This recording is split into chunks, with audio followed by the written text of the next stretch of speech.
Hello and welcome to another episode of Kia Electric News. Let's start with a quick update on the 2024 ICCU recall campaign, or Integrated Charging Control Unit as it's otherwise known. On Friday I posted a video on some further information that Ioniq guy had found out, which he put in this video. In short, Ioniq guy quotes a source within Hyundai that is saying most of the ICCU overcurrent failures were when the car's traction battery was at a low state of charge, and mostly when the car is doing regen, in tandem with a sudden loss of traction. He then goes on to explore some of his own theories about the use of regen paddles and how this could possibly affect it. That led me to ask the question in my video, which is up there, about the failed ICCU and if there was a link between manual regen and the use of paddles. This is just out of my own interest. From the answers in the comments I received, there seems to be no correlation. Also, the less than 20% state of charge is also not mentioned in any of the occurrences.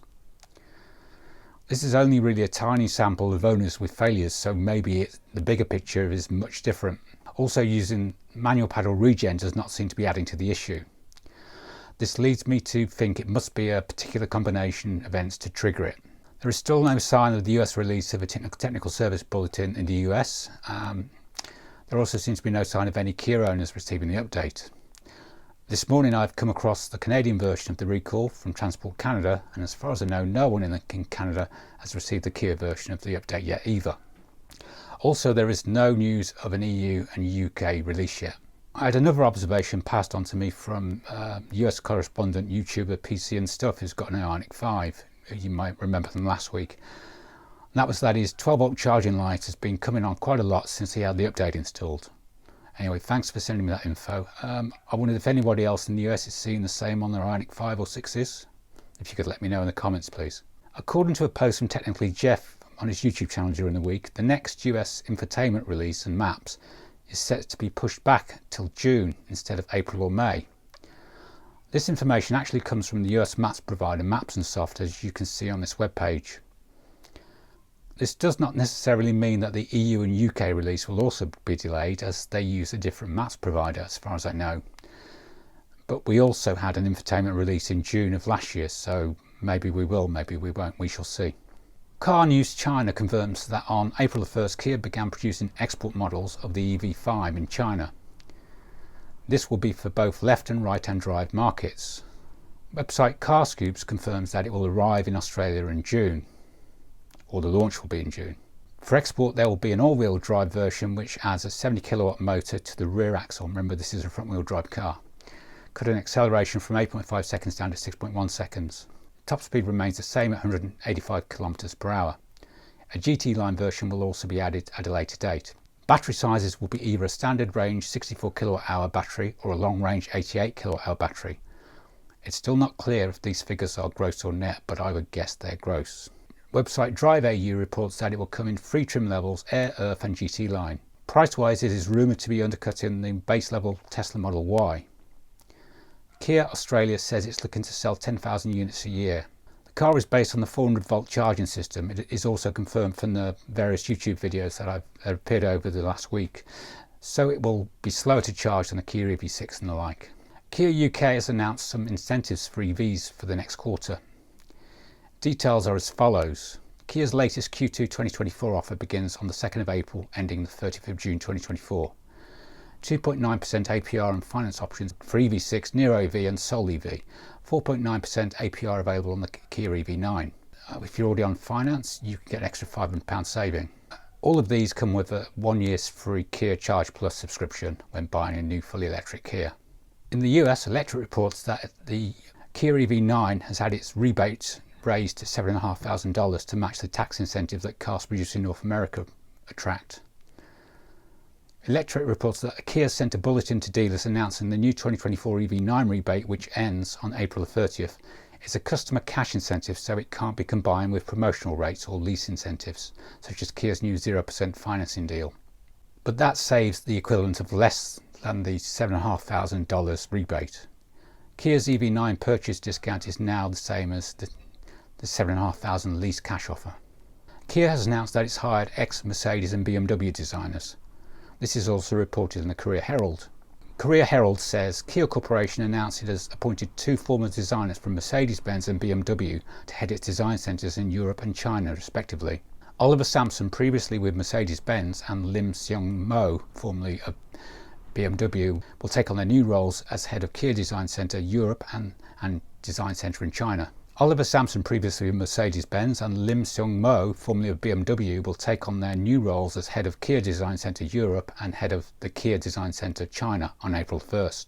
Sampson and Lim will report to Karim Habib, Executive Vice President and Head of Kia Global Design. The appointments are expected to encourage collaboration and competition amongst the car makers' regional design centres. Sampson's career in design started at the Hyundai and Kia European Design Centre in 2003, followed by roles at Changan Automobile, NIO and Mercedes-Benz. While at Mercedes-Benz, he led several key design projects including development of the EQ Silver Arrow and the Mercedes Maybach 6. Lim began his career at BMW Group in 2010, where he led the exterior design of the BMW i4 and the Series 4, and later took leadership roles at DD Chuxung Technology and Geely Motors, steering design innovation in electric vehicles and various model developments. Hyundai reports that its Ioniq 5 Robotaxi has managed to get its own driver's license in the US. But there's more to the story than that. In the video on screen we meet the Ioniq 5 Robotaxi getting its driving license. We also meet Pearl, who is visually impaired. Pearl was visually impaired from the age of 9. As a young woman, her blindness prevents her from getting to places on her own by car. Growing up, her life was full of activities including volleyball, lacrosse, soccer, swimming, cross-country running, horseback riding, gymnastics and rowing. However, at age 9 she was diagnosed with retinitis pigmentosa, a genetic disorder of the eyes that causes gradual vision loss. This caused her to lose her vision entirely around the time her peers were starting to get their driver's licenses. She says that blindness isn't preventing her from living a full life. That said, the most challenging thing that prevents her from doing everything she wants to do is a lack of accessibility to transportation. Pearl always thought she'd be able to get her license like her friends, but due to her visual impairments, she had to make other plans. We asked Pearl and her mother to imagine how different Pearl's life would be if she had access to an autonomous vehicle, and for Pearl the possibilities are endless. Autonomous vehicles offer a multitude of benefits that help bring freedom of mobility to everyone. Of course, as with any new technology, its reliability must be proven and accepted by those who use it. Trust is one of the main factors that polarises the public's acceptance of autonomous vehicles. People are still expressing fear and doubt about the safety and accuracy of self-driving cars.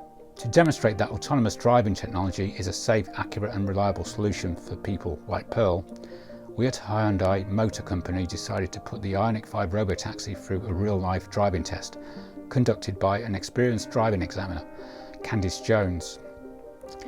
As an experienced driving instructor, she has worked for the DMV for many years and states that her utmost priority is safety. And her standards are exceptionally high. Some days she would pass as few as 5% of people taking the exam. For her, some of the most challenging things that students struggle with are lane changes and avoiding unforeseen obstacles. That's why she put the Ioniq 5 Robotaxi precisely through these tests. The Ioniq 5 Robotaxi easily passed numerous obstacles and challenges, becoming the first autonomous car to pass a driving test. The Ioniq 5 Robotaxi navigated a driving test around Las Vegas, adeptly adhering to the examiner's directions as it traversed through the bustling traffic of the iconic Strip. It executed all the required manoeuvres, both in the city's suburban areas and amidst numerous obstacles and challenges. It became the first autonomous vehicle to pass a driving test, marking a significant milestone in the advancement of self-driving technology. Inside EVs reports that Kia US EV sales more than doubled in March 2024. Kia's overall vehicle sales were down for the year so far, but EVs have bucked that trend. In March, Kia's eGMP-based electric car sales amounted to 2,818. That's an impressive 185% increase year on year, and a 4.1% share out of the brand's total volume. This number consists of 1,537 EV6 at 1% and 1,281 EV9s.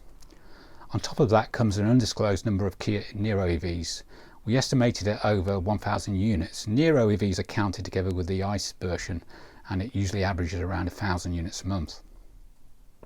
Meanwhile, Electric reports that the Hyundai Ioniq 5 set a new US sales record in March as EV sales surged 100%. Hyundai's EV sales doubled, up 100% in March, and the Ioniq 5 set a new record with 3,361 models sold. That's up 58% from the 2,114 Ioniq 5s handed over in the last March. First quarter EV sales also hit a new record, climbing 62% compared to quarter 1 of 2023. Hyundai's other dedicated EV, the Ioniq 6, also saw high demand. Ioniq 6 sales reached 1,984 in March. That's up 794% year on year, for a total of 3,646 in quarter 1.